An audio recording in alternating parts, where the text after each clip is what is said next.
আজ আমরা কোভিড-19 সঙ্গে যুদ্ধ করছি। মুখে মাস্ক পরে 3 ফিট দূরত্ব বজায় রেখে হাত স্যানিটাইজ করে সাবান দিয়ে হাত ধুয়ে নিজেদের সুরক্ষিত রাখার চেষ্টা করছি, যাতে আমরা আক্রান্ত হয়ে না পড়ি। অথচ এমন কিছু মানুষ আছেন যারা দিনরাত এক করে নিজের জীবনের বাজি রেখে আমাদের বাঁচানোর চেষ্টা করছে। হ্যাঁ, আমি ডাক্তারদের কথা বলছি। কিছুদিন আগে একটা ভিডিও দেখলাম, একটা বাচ্চা মেয়ে খুব কাঁদছে, তার মাকে এসে দেখতে পায়নি অনেকদিন। দেখবে কি করে? তার মা যে ডাক্তার, তার মা যে এখন হাসপাতালে দিন রাত পড়ে আছে। আজ শুধু পুরুষরা নয়, নারীদের পরনেও কিন্তু এপ্রন, তাদের গলায় স্টেথোস্কোপ, তারাও এই যুদ্ধে সামিল হয়েছে।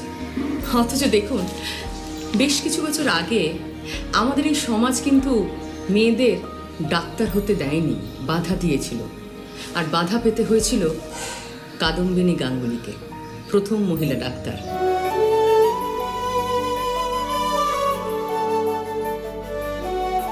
জি বাংলার অভিনব প্রয়াস, বাংলার প্রথম মহিলা ডাক্তার কাদম্বিনী। ছেলে হয়েছে গো, ছেলে। কিন্তু মা মনে হয় বাঁচবে নি গো। বাঁচবে না মানে? তোর কিছু হবে না বুলা, আমি এখনই ডাক্তার ডেকে আনছি। বেটা ছেলে ডাক্তার কি আর আতুর ঘরে ঢুকতে পারে? হাতা খুন্তি ছেড়ে ছুরি কাচি ধরার শখ হলো কেন? যাতে আপনাদের বাড়ির মা বোনেদের আর বিনা চিকিৎসায় মরতে না হয়। চলুন, এই চরিত্রে অভিনয় করছে উষসী, আমার খুব প্রিয় অভিনেত্রী। তার অন্দরমহলে একটু উঁকি মারি।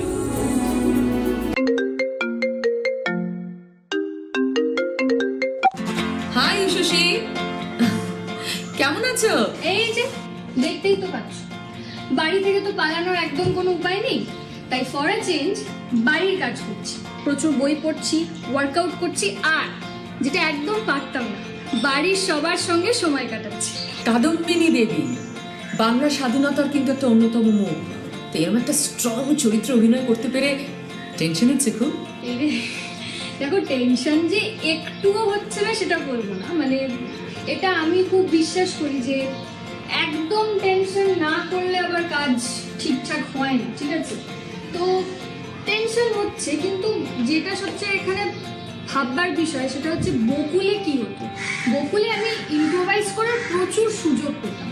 হ্যাঁ, এবার কাদম্বিনী দেবী চরিত্রটা মানে ওনাকে কেউ আমরা দেখিনি নিজের চোখে, তো সেই কারণে আমি যেটা করছি, প্রচুর বই পড়ছি ওনার সম্পর্কে যত লেখা আছে পড়ার চেষ্টা করছি, এবং সেইগুলোই পড়তে পড়তে আমি দেখলাম একটা জিনিস, সেটা হচ্ছে উনি অপ্রিয় সত্য একদম মুখের ওপর বলে দিতেন, সেটা নিজের ছেলে মেয়ে হোক বা অন্য কেউ। মিথ্যে একদম সহ্য করতে পারতেন না, অন্যায়ের প্রতিবাদ করতেন। আর একটা ঘটনা দেখলাম, সেটা হচ্ছে তৎকালীন সময় তিনি নারী হয়ে নিজের সম্মানের জন্য একজন পত্রিকা সম্পাদকের বিরুদ্ধে মামলা করেছিলেন। মানে এত কিছু ঘটনা পড়ে আমার কেন জানি না একটু একটু মনে হচ্ছে যে কাদম্বিনী দেবীর সঙ্গে আমার না একটু হলেও মিল আছে। আমি অন্যায় একদম সহ্য করতে পারি না, আমি মিথ্যে একদম সহ্য করতে পারি না, এবং অন্যায়ের কথা যেটা বললাম, আমার শিশুশ্রম একদম ভালো লাগে না, এবং আমি সবসময় চেষ্টা করি যে কোথাও যদি আমি দেখি যে এই অন্যায়টা হচ্ছে, শিশুশ্রম হচ্ছে, তাহলে আমি মানে সবসময় চেষ্টা করি আমার দিক থেকে যতটা সম্ভব সাহায্য করার, এবং এই অপরাধটা যাতে পৃথিবীর বুক থেকে একদম মুছে যায়। শুটিং মিস করছো খুব, আর শুটিং এর থেকেও আমি বেশি মিস করছি আমার শুটিং এর বন্ধুদের। তোমাদের বন্ধুত্ব? ওরে বাবা, মানে তুমি, অর্পিতা, শ্রেয়সী, আমি জানি ইন্ডাস্ট্রিতে খুব ফেমাস, আমি জানি, আমি শুনেছি। দাঁড়ো দেখি শ্রেয়সীকে ধরতে পারি কি।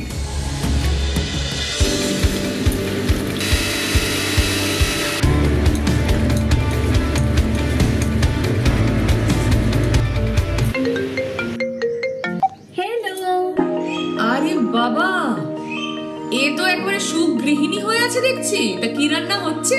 রান্না হয়ে গেছে, একটু আলুর দম করলাম, এরপর লুচি করব, কিন্তু একটু টেনশনে আছি জানো। কেন? ময়দার মাপটা আমি কিছুতেই বুঝতে পারি না। এই উষো, একটু হেল্প কর না। না না না, আমাকে বলে লাভ নেই, আমার রান্না করতে ভালোই লাগে। না, কোনো হেল্প হবে না। এটাই তোমার চ্যালেঞ্জ। ফার্স্ট চ্যালেঞ্জ, মাপ করে ময়দা মেখে 5টা লেচি করতে হবে।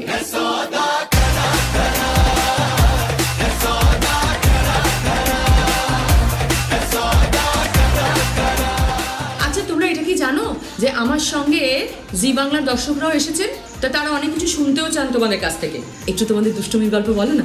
দুষ্টুমির গল্প মানে কোথা থেকে শুরু করব কোনটা বলবো জানি না, কিন্তু যেটা মানে সবচেয়ে মজার না বললেই নয়, বকুল কথার ফ্লোরে যেদিন সৌমেনদা সৌমেনদা মানে আমাদের বকুল কথার যিনি ডিরেক্টর, আমি, শ্রেয়সীদি আর অর্পিতা দি, আমরা তিনজন একসাথে আছি, মানে একসাথে আমরা ফ্লোরে ঢুকছি। সেদিন সৌমেনদা কি করতো, মানে আগে সিনটা পড়ে মানে পুরো কম্পোজিশন ছকে নিত যে কি করে ফ্লোরের তিনটে কোনায় তিনজনকে দাঁড় করিয়ে দেওয়া যায় কম্পোজিশন ওয়াইজ। কারণ আমরা তিনজন যদি একসাথে থাকি তাহলে আমরা দুষ্টুমি করবো, ফ্লোরে কেউ তো কিছু করতেই পারবে না। অবশ্য আমরা তাতেও থামি। সত্যি গো, আমাদের আটকানো মুশকিল ছিল, কারণ আমরা তো সবসময় চোখে চোখে কথা বলতাম, আর অন্য কেউ বোঝার আগেই আমাদের কাজ হয়ে যেত। আচ্ছা, আমার ময়দা মাখা হয়ে গেছে, এই দেখো মাছটা লেচি। বাহ, এ তো দারুণ লেচি হয়েছে দেখতে পাচ্ছি।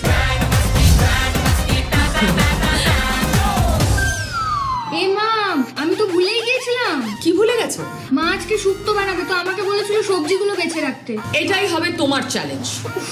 দেবজানি দি, তুমি আমাদের সঙ্গে আড্ডা মারতে এসেছো না পরীক্ষা নিতে এসেছো বলো তো? দেখো, একটা কথা বলি, কাদম্বিনী দেবী ডাক্তারির পাশে পাশে ঘরকন্যার কাজে খুব পটু ছিলেন এবং সেলাই কড়াইও খুব ভালো করতেন, সেটা জানো তো? তাই জন্যই তো আমি এসব। তাই এটা আমার প্রথম চ্যালেঞ্জ, তাই তো? ঠিক আছে, বেশ, আমি সবজিগুলো তাহলে নিয়ে আসি। দাঁড়াও, লাইটটা একটু জ্বালিয়ে নিলাম। ঠিক আছে, এবার শুক্তোর সবজিগুলো আলাদা করে এই প্লেটে সাজিয়ে রাখো, আলাদা আলাদা করে। ইজি। জানি সোজা, কিন্তু সময় পাবে মাত্র 20 second. Okay, your time starts now. Data আমি জানি, শুক্তোতে লাগে, পেঁপে লাগে আমি জানি, আর টমেটো লাগে, সরি, কি লাগে পটল লাগে, সরি, না পেঁয়াজও লাগে না, বেগুন এক এক করে আলাদা করি। না, বেগুন আলাদা করা হয়ে গেছে, দেখো আমি করতে পারবো। উচ্ছে, আবার কতগুলো উচ্ছে দিয়েছে, তো উচ্ছেগুলো আলাদা করতে, উচ্ছেটার জন্যই না আমি মনে হচ্ছে টাইমে শেষ করতে পারবো না, এতগুলো উচ্ছে আলাদা করা হয়ে গেলে এবার টমেটো তো লাগে না, আর কি লাগে বলো না, একটু দেবজানিকে হেল্প করো না। দূর, কাঁচকলা, রাইট, কাঁচকলা লাগে। আর কি লাগে? আলু, পটল, পেঁয়াজ, টমেটো, গাজর, না এগুলো কিছু লাগে। শুক্তো সবজি আলাদা করা হয়ে গেছে, এবার মাকে দিতে হবে। মা, সবই কানে যাচ্ছে, আলুটা দিয়েছিস তো? তুমি দাঁড়াও তো দেবজানি, আমি সবজিগুলো মাকে দিয়ে আসি রান্নাঘরে, আর তোমার সঙ্গে আমি রিল্যাক্স করে সোফাতে বসে গল্প করবো, ঠিক আছে? দাঁড়াও। তা অভিনয় কি প্রথম থেকেই ঠিক ছিল অভিনয় করবে? ছোট থেকেই আমি ভাবতাম যে বড় হয়ে অভিনেত্রী হবো। আমি যখন বেশ ছোট তখন আমার মা বাবা আমাকে চেতলা কৃষ্টি সংসদে নিয়ে যায় থিয়েটার করানোর জন্য, গ্রুপ থিয়েটার। তো ওখান থেকেই আমার প্রথম অভিনেত্রী হওয়ার স্বপ্ন দেখা শুরু। কিন্তু মানে অভিনেত্রী হব একদিন, এই স্বপ্নটা যে এত তাড়াতাড়ি আমার সত্যি হবে আমি মানে জাস্ট এক্সপেক্ট করি। এবং তার চেয়েও যেটা আমার কাছে মানে খুব বড় পাওয়া প্লাস একটা মজার ঘটনা, সেটা হচ্ছে যে 7 সমুদ্র 13 নদীর পাড়ে গিয়েও আমাকে কেউ অভিনেত্রী হিসেবে চিনতে পারবে। আমি জানি তুমি বাংলার ঘরে ঘরে ছড়িয়ে পড়বে, কিন্তু তার আগে দর্শকদের একটু বলো তো তোমার 7 সমুদ্র 13 নদী পার হওয়ার গল্পটা। আমরা কিছু মাস আগে আমি আমার মা বাবার সঙ্গে ইজিপ্টে বেড়াতে গেছি। তো ওখানে গিজা পিরামিডে ঠিক যখন ঢুকবো ঠিক তার আগেই আমার মা বাবা টিকিট খুঁজে পাচ্ছে, এবং আমি মানে প্রচন্ড ওদের ওপরে রেগে গিয়ে ওদেরকে মানে বেশ গলার শটটা আমার জড়িয়ে ছিল। মা হঠাৎ আমাকে বলছে যে তুই যেরকম জোরে জোরে আমাদেরকে বলছিস, এখানে যদি কেউ তোকে চিনে ফেলে তখন কি হবে? আমি বলছি কে চিনবে আমাকে, এখানে আমরা ইজিপ্টে আছি। তুমি বিশ্বাস করো দেবজানি, আমি জাস্ট কতটা মুখ দিয়ে উচ্চারণ করেছি, মানে আমি জাস্ট লক্ষ্য করলাম আমার থেকে ঠিক একটু দূরে দুজন ভদ্রমহিলা দাঁড়িয়ে আছে এবং আমার দিকে তাকিয়ে মিটিমিটি হাসছে এবং আমাকে নিয়ে কিছু একটা ওরা আলোচনা করছে।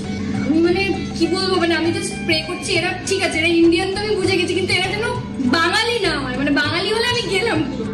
এবং ঠিক যেই ভয়টা করছিলাম সেটাই হলো, ভদ্রমহিলা দুজন আমার কাছে এলেন, এসে বললেন যে তুমি তো বকুল না? হ্যাঁ ঠিক ধরেছি, এইরকম গলার স্বরেই তো তুমি রজতাভ রক্ষিতকে বকাবকি করো। মানে সে যে কি লজ্জা আমার দেবজানি, আমি কি বলবো। যাই হোক, সত্যি বকুলকে কিন্তু কেউ ভুলতে পারেনি।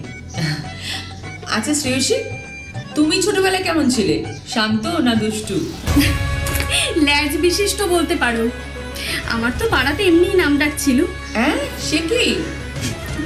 তাহলে একটা গল্প বলি শোনো। আমি তখন ক্লাস 11-এ পড়ি, তো টিউশনি শেষ করে তাড়াতাড়ি স্কুলে পৌঁছতে হবে। তো একটা সরু গলি দিয়ে গেলে শর্টকাট হয়। তো আমি শাড়ি পরে সাইকেল নিয়ে যাচ্ছি।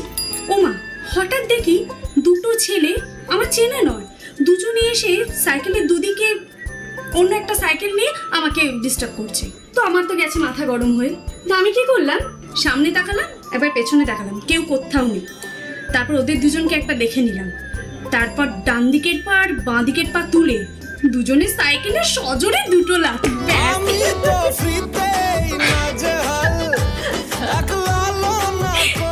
তারপর দেখি দুজনের সাইকেল থেকে পুরো ড্রেনে। দেখেছো দেখেছো দেবজানি আর একটা বকুলপুর। তুমি এখন কি করছো এই লকডাউনে? এই তো এই ফ্ল্যাটে আমি, আমার হাজবেন্ড আর আমার বোন তিনজনে থাকি। তো সারাদিন রান্না বান্না, তারপর ঘর গোছানো, নাচ, আড্ডা এসব নিয়ে চলছে।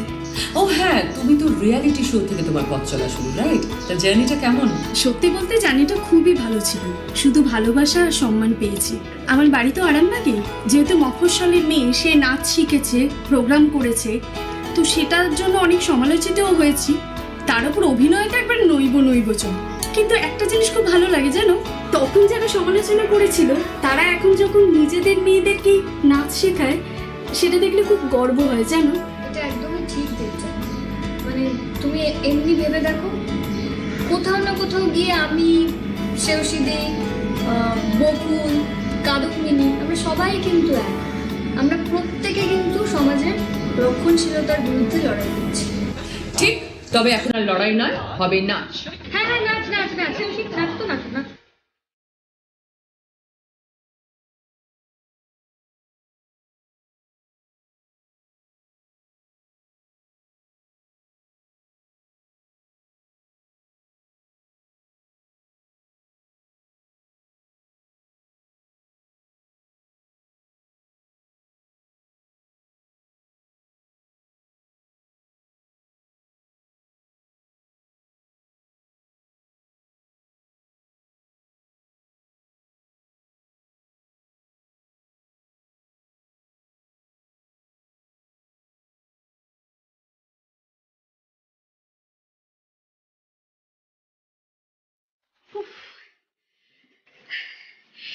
আচ্ছা, তোমরা গল্প করো, আমি রান্নাটা শেষ করে আসছি, কেমন?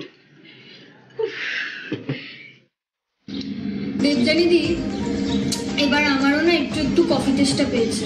কফি? Dalgona coffee? না মানে সবাই তখন ডালগোনা কফি বাড়িতে বানাচ্ছে আর খাচ্ছে, এটাই এখন ট্রেন্ড। হ্যাঁ, ভালো আইডিয়া। আপনারা কোথাও যাবেন না, ফিরছে একটা ব্রেকের পর উশসী আর ওর বরকে নিয়ে। जो भिड़ा तेरे नैनों से ताका तो आशिक আমার বর?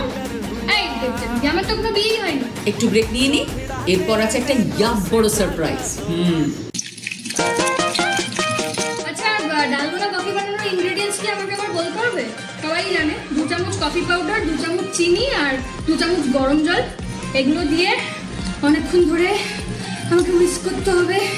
দেবজানি দি বেছে বেছে আমাকে এই টাস্কটাই দিল, যাই হোক হাত খুলে গেল। এই যে dalgona coffee cream almost ready.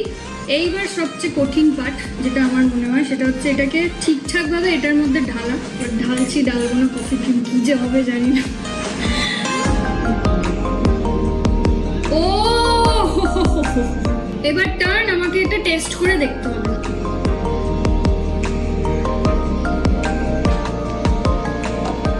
আমি তোমাদের সাথে শেয়ার করতে পারছি না, কিন্তু বিশ্বাস করে এটা প্রচন্ড ভালো খেতে হয়েছে। মানে আমার গর্ব হচ্ছে নিজের উপর। আগের বার যতটা আমি আনসাকসেসফুল হয়েছিলাম ডালগোনা কফি বানাতে, এবার আমি ততটা সাকসেসফুল। আপনারা দেখছেন প্রিয় তারকার অন্দরমহল, আর আজ আমাদের সঙ্গে রয়েছে শ্রেয়সী আর উশসী। আর যে থাকবে, মানে যার অন্দরমহলে আমরা এখন ঢুকবো, ওই যে বলে দিলাম ব্রেকের আগে, উশসীর বর। একটু ক্লিয়ার করে দিই, উশসীর অন স্ক্রিন বর মনোজ।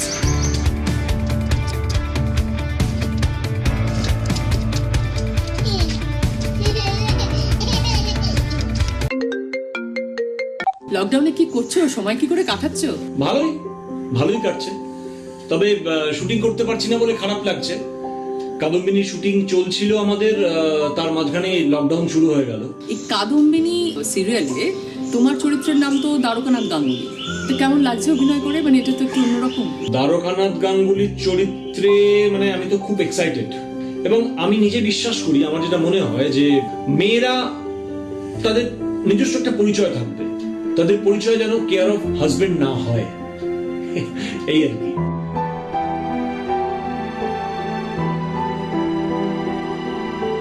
তো ছোটবেলায় তুমি কেমন ছিলে? খুব দুষ্টু ছিলাম আমি। মানে মাকে তো খুব জ্বালাতাম, মাকে বেশি পেতাম, বাবাকে অল্প পেতাম। এই যেমন ধরো আমি বিভিন্ন রকমের গলা করতাম, মানে বলো একটু শুনি। তার আগে আমি শুনেছি যে মা কয়েকদিন ধরেই বলছে, বাবু একটু কাগজওয়ালা গেলে রাখিস তো, ব্যাস এই সুযোগ। তাহলে কি করা যায়? এই পুরানা টিনা শিশি বোতল বিক্রি আছে।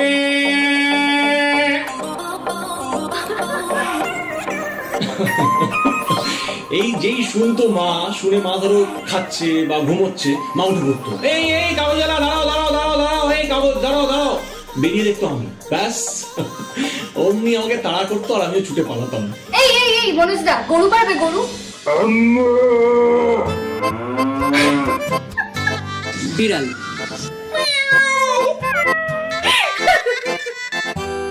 আচ্ছা মনোজদা, অ্যাক্টরদের গলা নকল করতে পারবে? না, আমি সেরকম ভাবে অ্যাক্টরদের গলা করতে পারি না, তবে আমার শাহরুখ খানের একটা ডায়লগ খুব ভালো লাগে। শাহরুখ খানকে নিয়ে কিন্তু কোনো মজা হবে না, শাহরুখ খান আমার ফেভারিট, ব্যাস। আমারও কোনো কথা হবে না। বেশ, কথা যখন হবে না তো হবে না, গেম হবে, কি বলুন? আমি নিচ্ছি একটা ছোট্ট ব্রেক, আপনারা হাত ধুয়ে আসুন, তারপর ফিরছি শাহরুখ খানকে নিয়ে। मैं कोई ऐसा गीत गाऊं कि आरज़ू जगाऊं अगर तुम कहो। We are back with King Khan, Shahrukh Khan. আপনারা দেখছেন প্রিয় তারকার অন্দরমহল। আজ আমাদের সঙ্গে রয়েছে শ্রেয়সী, উষসী আর মনোজ অ্যান্ড কিং খান শাহরুখ খান। কোথায় কোথায় শাহরুখ খান? আমি তো দেখতে পাচ্ছি না। दूरियां मैं यहाँ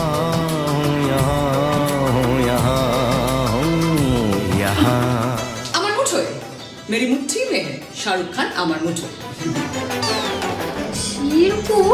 মানেটা হচ্ছে আমি তিনটে সিচুয়েশন বলবো, সব কিন্তু শাহরুখ খানের ছবি। সেই সিচুয়েশনটা বুঝে তোমাকে ছবির নামটা বলতে হবে এবং সেই ছবি থেকে একটা গান গাইতে হবে। Are you ready? First situation হলো শাহরুখ খান আসে মেয়েটিকে সরি বলতে, হাতে একটা ফুল নিয়ে। মেয়েটি ইনোসেন্টলি ফুলটা ধরতে যায়, তখন শাহরুখ খান ফুলটা চিপে দেয় এবং জলটা মেয়েটার মুখে ছড়িয়ে পড়ে। Which film? রাজ, সিমরন, দিলওয়ালে দুলহানিয়া লে যায়। একদম ঠিক। পেরেছি, পরেরটা বল। দ্য নেক্সট ক্লু, আগুন দেখলে ভয় পায়, আগের জন্মের কথা মনে পড়ে যায়। কোন ছবি?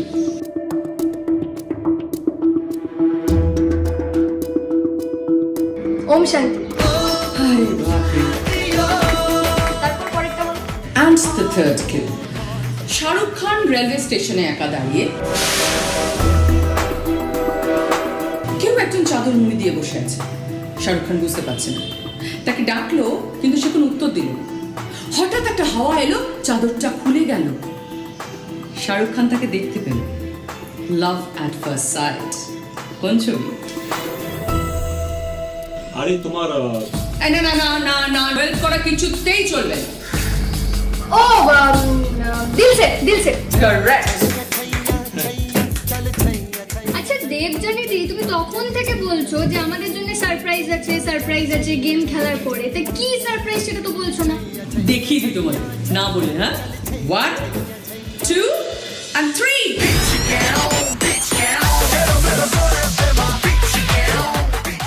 আরে হোয়াট আ সারপ্রাইজ! এটা একেবারে গ্র্যান্ড এন্ট্রি। লকডাউনের দিন কিভাবে কাটছে? আর দেবজানিদি লকডাউন কি করে কাটছে কি বলবো, মিলেমিশে কাটছে, ভালো খারাপ মিলে। কিন্তু হ্যাঁ, একটা জিনিস ভালো লাগছে যে সময়টা ফ্যামিলিকে একটু কম দেওয়া হতো, মা বাবা জেঠু সবাইকে একটু কম দেওয়া হতো, সেইটা আমি একটু এখন বেশি করে দিতে পারছি, এখন একদম ফ্রি টাইম কাটাচ্ছি। আচ্ছা অঙ্কুশ, একটা কথা বলো, জি বাংলাতে আবার ডান্স বাংলা ডান্স শুরু হতে চলেছে, তুমি তো জাজ, এক্সপিরিয়েন্স একটু শেয়ার করো, তুমি তো আগে জাজিং করেছো। দেবযানীদি, ডান্স বাংলা ডান্স এখন আমার কাছে শুধুমাত্র একটা রিয়েলিটি শো নয়, এটা আমার অনেক কাছের একটা শো এবং ইটস লাইক এ ফ্যামিলি। এখন আমি থার্ড সিজন আমার হতে চলেছে, শুরু হবে থার্ড সিজন। সত্যি কথা বলতে কিছু কিছু বাচ্চা এমন এমন পারফরমেন্স দেয় বা করে, সেটা সত্যি আমরা পারবো না, আমরা জাজ হিসেবে আমরা পারবো না, সুতরাং আমরা শিখি, এটা আমার কাছে একটা খুব বড় পাওনা dance Bangla dance. So thank you so much Zee Bangla, thanks a lot. আচ্ছা অঙ্কুশ, এটা কি তুমি জানো যে শ্রেয়সী শুরুটা কিন্তু ডান্স রিয়েলিটি শো থেকে? দেখো দেবযানীদি, তুমি বলছো ঠিকই, আমি মানছি, কিন্তু আমি তো জাজ, আমি কিন্তু না দেখে ডিসিশন নেব না। তো শ্রেয়সীকে আগে নাচ দেখাতে হবে, তারপর আমি একটা কনক্লুশনে পৌঁছবো। শ্রেয়সী, অঙ্কুশ কিন্তু একটা চ্যালেঞ্জ ছুড়ে দিচ্ছে তোমার দিকে। আমি তো চ্যালেঞ্জ অ্যাকসেপ্ট করে নিলাম, তবে একটা শর্তে, অঙ্কুশকেও আমার সাথে পায়ে পা মেলাতে হবে। Ready, action. ওরে বাংলা দেশের মেরে তুই এই লাহা দুই লাহা যাস, একবার যেই ঘুইরা তাকাস লাগে ঝাকাস, পদ্মা নদীর ইলিশ খাইয়া রূপখানা কি ঝকঝকে বানাস, একবার যেই ঘুইরা তাকাস। ও শ্রেয়সী, তুমি নাচে 100-100। পদ্মা নদীর ইলিশ খাইয়া রূপখানা কি ঝকঝকে বানাস। আপনাদের আরেকবার বলি, লকডাউন যতক্ষণ না কাটছে আপনারা বাড়িতে থাকুন, ঘরে থাকুন, সুস্থ থাকুন, স্যানিটাইজার ব্যবহার করুন, আর দেখুন জি বাংলা। জি বাংলায় দেখুন প্রিয় তারকা রন্ধনমহল। আরেকটা কথা আপনাদের বলি যে লকডাউন ওভার হলেই কিন্তু আপনাদের প্রিয় সিরিয়ালগুলো আবার শুরু হবে নতুন চমক দিয়ে।